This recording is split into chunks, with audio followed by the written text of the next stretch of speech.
তোমরা যা করেছো যদি প্রতিশোধ নেই, একটারও ঘরে বউ নিয়ে ঘুমোতে পারবে না, একটাও বাজারে বেরোতে পারবে না, একটাও স্কুল কলেজে যেতে পারবে না। যেটাই পাবে সেটার মানুষ জীবন্ত কবর দেবে। কিন্তু ইসলাম প্রতিশোধে বিশ্বাস, ইসলাম ক্ষমায় বিশ্বাসী। কথা বলেন ঠিক নেবে ঠিক? তাই এখনো ঘুরিয়ে বেড়াচ্ছ। আবার আমাদের দেখলে দুই একজন মিসকে হাসে, দাঁত একটা সব কটা খুলি ফেলবে একদম। ছাড় দিয়েছি কিন্তু ছেড়ে দেয়নি। বলো, আমরা ছাড় দিয়েছি কিন্তু ছেড়ে দেয়নি। প্রত্যেকটা আমাদের নলেজে আছে। কথা বলে ঠিক নেবে ঠিক? যারা আমার নামে মামলা দিয়েছে আমি তার ভালোই চিনি, যাদের ইন্ধনে আমার সন্তান গুলি হয়েছে তাকেও চিনি, যারা আমার নামে 20টা 25টা মামলা দিয়েছিলে প্রত্যেকটার চিনি। ছেড়ে দিয়েছি শুধু উপরের নির্দেশে, কিন্তু ছাড় দিয়েছি কিন্তু ছেড়ে দেব না। একদিন না একদিন বিচার হবেই। প্রত্যেকটা শয়তানের বিচার বাংলার জমিনে হবেই। এখন অনেকেই হাজির মাল পড়ি, টুপি পরিস। ওরে বাবারে বাপ, এখন বিড়াল হাজি হয়ে গেছে। দেখলি মনে হয় জিবরাইলি ছোট ভাই। জীবনেও দাঁড়িয়ে ছিল না, এখন সব দাঁড়িয়ে রেখেছে। আর আমাকে দেখালি ভাই আসসালামু আলাইকুম ভাই, ওই সময় খুব কষ্টে ছিলেন, আমরা চাইছিলাম আপনার কোনো কষ্ট হবে না, কিন্তু হইয়ে। সেদিন নীলভামারি এক মাহফিল হচ্ছে, এক নেতা মাথায় টুপি দিয়ে হাজির রুমাল দিয়ে আমার পিছনে এসে দাঁড়াইছে। মনে করতেছেন মানে আজকে হুজুরের সঙ্গে আমি মনে হয় দুই মুছে সাফ হয়ে যাব। শ্রোতারা নিচের থেকে বলছে, হুজুর পিছনে আওয়ামী লীগ নামান, পিছনে আওয়ামী লীগ নামান, পিছনে আওয়ামী লীগ। আমি তখন বলতে বাধ্য হলাম, কেটা আওয়ামী লীগের লোক আছে, নেমে যান। আবার কমিটির বললাম, নামাই যান, নিচে দিও না, ওখানে কোনায় বসাই রাখো, কারণ নিচে দিলেও তো আলু ভর্তা করে ফেলবে। পরে ওর বসাই রাখা হলো। আমাদের মোনাজাতের পরে 4-5 জনে নিয়ে তার বাড়ি বন্ধ দিয়ে আইছে। তাহলে মানুষের কত ক্ষোভ, কত রাগ। কথা বলেন ঠিক না ঠিক? সুতরাং কালকের দিন পরে সে 28 অক্টোবর, এই দিনটা স্মরণ করে সংগঠনের পক্ষ থেকে যেখানে যার যেভাবে ডাক আসবে, যার যা আছে সেই ডাকে সাড়া দিতে হবে। ঘরে বসে থাকার সময় নিয়ে আমরা আন্দোলন করে সেই 28 অক্টোবরের খুনিদের বিচার চাই। কথা বলেন ঠিক না ঠিক?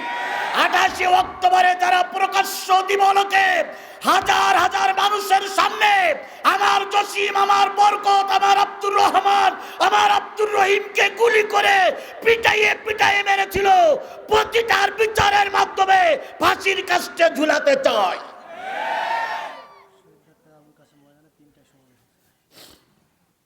শহীদ আবুল কাসেম চত্বরে 28 অক্টোবর জয়পুরহাটে 3টার সময় সমাবেশ। আমি এখনই জানতে পারলাম যে যা পারবেন সেখানে উপস্থিত হবেন ইনশাল্লাহ।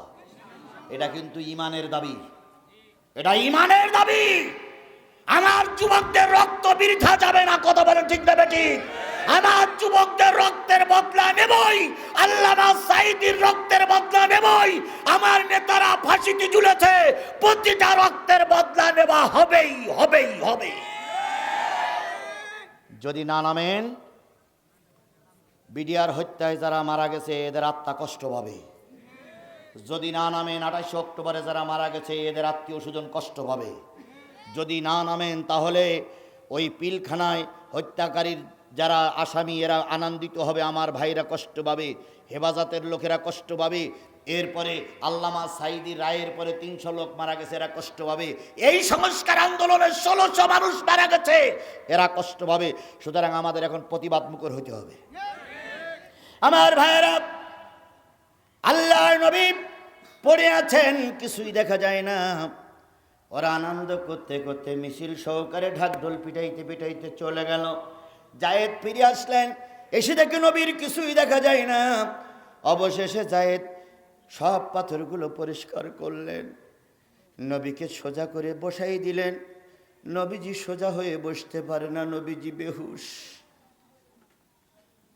নবীজিকে পাথরের গায়ে হেলান দিয়ে বসাই দিয়ে জায়েদ নবীজির মাথাটা কাঁধের পরে নিলেন। রক্তগুলো কেউ বলেছে কাপড় দিয়ে দিয়ে পরিষ্কার করেছেন, কেউ বলেছে চেটে চেটে রক্তগুলো পরিষ্কার করেছে। এক পর্যায়ে রক্ত পরিষ্কার করতে করতে নবীজি একটু চোখ মেলে তাকালেন, তাকাই বললেন, জায়েদ আমি এখন কোথায়?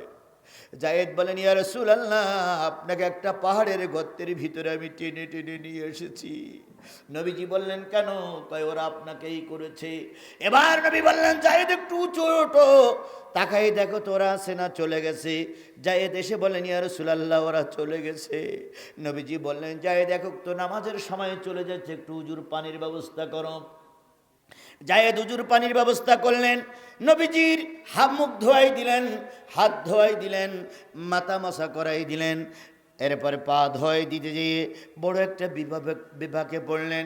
নবীজির পাড় খরমের সঙ্গে এত শক্তভাবে আটকে গেছে, পা দুখানা ছাড়ানো যায় না। হযরত জায়েদ বলেন, আমি দুই হাত দিয়ে রসুলের পা মোবারক ধরলাম, আর গাল দিয়ে রসুলের জুতা মোবারক ধরে কামড়াই যখন ছাড়াতে যাচ্ছিলাম, নবীজি আমার মাথার পরে হাত দিয়ে বললেন, জায়েদ, তায়েফের যুবকেরা আমাকে কষ্ট দিয়েছে, তুমিও কষ্ট দিচ্ছ। এরপরে পানি দিয়ে নরম করে করে নবীজির খড়মটা ছড়াই দিলাম। নবীজি সালাত আদায় করলেন। তাকাই দেখি জিবরিল বিরাট একখানা মেঘখণ্ড নিয়ে পাহাড় নিয়ে ঘুরে বেড়াচ্ছে। জিবরিল নবীকে সালাম দিয়ে বলতেছি, ইয়া রাসূলুল্লাহ, একবার হুকুম দেন, যারা আপনাকে মেরেছে, অপমান করেছে, ওদেরকে ফিসা ডালা করব। নবীজির রহমতের নবী দুই চোখ বেয়ে পানি পড়তেছে। নবী বললেন, ও জিবরিল, আল্লাহরে বলো আল্লাহ যেন রাগ না করে। আমি নবী মুহাম্মদ ওদের ক্ষমা করে দিয়েছি, সব যদি আল্লাহ মেরে দেয়, আগামীকাল কালেমার দাওয়াতটা আমি কার কাছে পৌঁছাবো? ও আমার জাতি, এত কষ্টের পরে নবীজি ভুলে গেলেন সেই কালেমার দাওয়াত তুমি আর আমি দিচ্ছি। সুতরাং কালেমার দাওয়াত দিতে যে বাধা আসতেই পারে,